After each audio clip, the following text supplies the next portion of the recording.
Breaking news చూస్తున్నాం. తెలంగాణలో OG మూవీకి బిగ్ షాక్ అని చెప్పుకోవాలి. టికెట్ రేట్ల పెంపును అనుమతించని కోర్టు. రివ్యూ తర్వాత కూడా టికెట్ రేట్ల పెంపును అంగీకరించలేదు కోర్టు. మొత్తానికైతే హైకోర్టు సింగిల్ బెంచ్ ఉత్తర్వులను పొడిగించింది.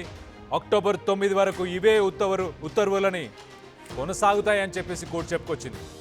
టికెట్ రేట్లు ఎందుకు పెంచాలనుకున్నారో కౌంటర్ దాఖలు చేయాలని చెప్పేసి ప్రభుత్వానికి ఆదేశాలు అయితే ఉత్తర్వులు జారీ చేసేసింది.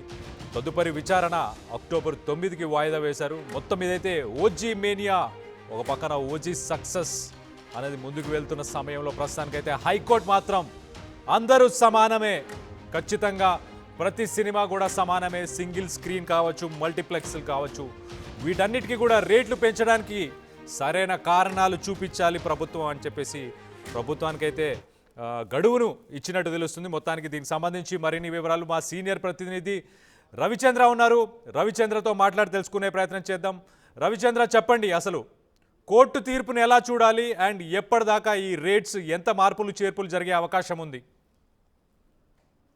రవిచంద్ర, కోర్టు తీర్పుని ఎలా చూడాలి అండ్ ఈ థియేటర్స్కి సంబంధించిన టికెట్ రేట్లు ఏవైతే ఉన్నాయో ఆ రేట్స్ మరి తగ్గే అవకాశం ఉందా? ఎప్పటిదాకా తగ్గి ఉంటాయి? మళ్ళీ పెంచే అవకాశాలు ఏమైనా ఉన్నాయా?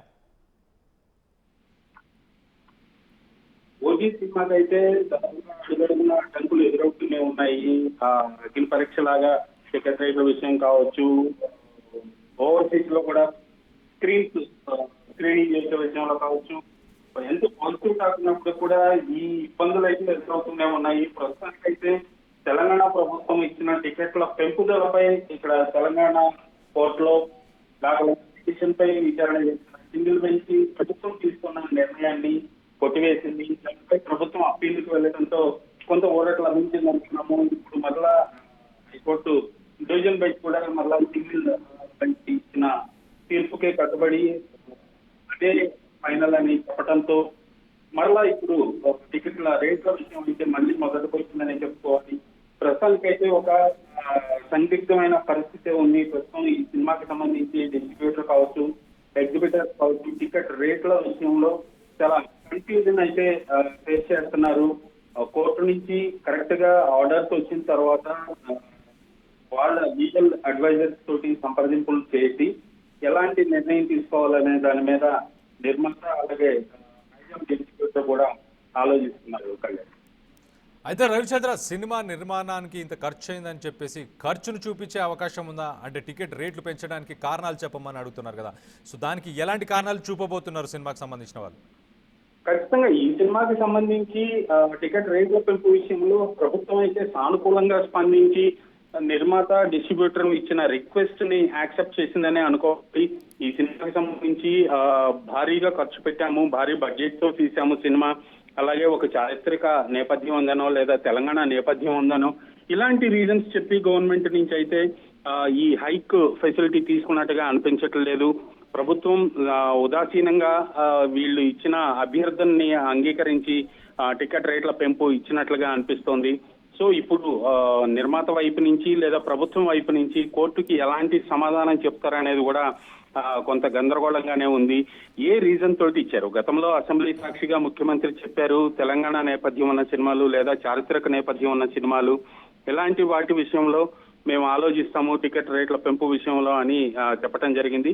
సో అలాంటి నేపథ్యం ఏది ఈ సినిమాకి లేదు కాబట్టి ఏ రీజన్ తో ఇచ్చారనేది కూడా ఇప్పుడు ఒక ప్రశ్న అయితే రైజ్ అయింది.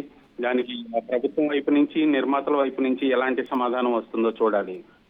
Right Ravichandra, thanks for the latest update. మొత్తానికైతే తెలంగాణలో ఓజీ సినిమాకి బిగ్ షాక్ అని చెప్పాలి. ఒక రకంగా పవన్ కళ్యాణ్ ఫ్యాన్స్కి, ఓజీ మేనియాకి ఇప్పుడు బ్రేకులు పడబోతున్నాయా? మరి టికెట్ రేట్ల పెంపునైతే ప్రస్తుతానికైతే కోర్టు అయితే అనుమతించట్లేదు. దీనిపై మీ అభిప్రాయాలు ఏంటనేది కింద కామెంట్ రూపంలో తెలియపరచండి. అండ్ ఫ్యాన్స్కి సినిమా రేట్లు తగ్గిస్తే మంచిదా లేదా అని మీ అభిప్రాయాన్ని కూడా కింద తెలియపరిచే ప్రయత్నం చేయండి. ఈసారి కూడా టైంకే కన్స్ట్రక్షన్ చేసాం, బిల్డింగ్ కూడా స్ట్రాంగ్ చేసాం, క్లయింట్స్ ని సాటిస్ఫై చేసాం, గుడ్ విల్ కూడా ఇంప్రూవ్ చేసాం. ఏం చేసామో కాదు, ఇంకేం చేయాలో ఆలోచించండి. ఇంకేం చేయాలి? పెయింటింగ్ ఇంకా వేయలేదు, మర్చిపోయారా? అన్నీ బాగానే చేస్తున్నాం, పెయింటింగ్ దగ్గర మాత్రం ఫెయిల్ అవుతున్నాం. లాస్ట్ టైం పెయింట్స్ కోసం ఆ పెద్ద కంపెనీ దగ్గరికి వెళ్తే వాళ్ళ థర్డ్ పార్టీ కాంట్రాక్ట్ని అసైన్ చేశారు. వాళ్ళ 8 months డిలే, 20% ఓవర్ బడ్జెట్ కూడా అయింది. ఈసారి తప్పు అస్సలు చేయకూడదు. పెయింటింగ్స్ విషయంలో పర్ఫెక్ట్గా ప్లాన్ చేయాలి. ఏం చేద్దాం, పెయింట్ సప్లై చేసేది ఒకరు, అప్లై చేసేది ఇంకొకరు. వీళ్ళందరినీ డీల్ చేయడమే పెద్ద హెడేక్. అయితే ఇంక మనమే పెయింట్లు వేసుకోవాలి. లేదా పెయింటింగ్ ప్రాసెస్ మొత్తం చేసిచ్చే ఒక పర్ఫెక్ట్ పార్ట్నర్ అన్నా ఉండాలి. టెక్నో పెయింట్స్ లాగా. టెక్నో పెయింట్సా? ఎస్, నాకు కూడా రీసెంట్గానే తెలిసింది. పెయింట్స్ తేవడం నుంచి గోడ మీద వేయటం వరకు మొత్తం ఒకే టీం చూసుకుంటుంది. మిడిల్ మ్యాన్ ఉండరా? ఉండరు. So no quality loss. 5,000 plus skill పెయింటర్స్తో 1250 plus corporate projects, 26,000 plus government schools paint చేశారు. అది కూడా all over India. Wow, third parties కూడా ఉండరు కాబట్టి మనకు డెడ్ లైన్స్తో కూడా ప్రాబ్లం ఉండదు.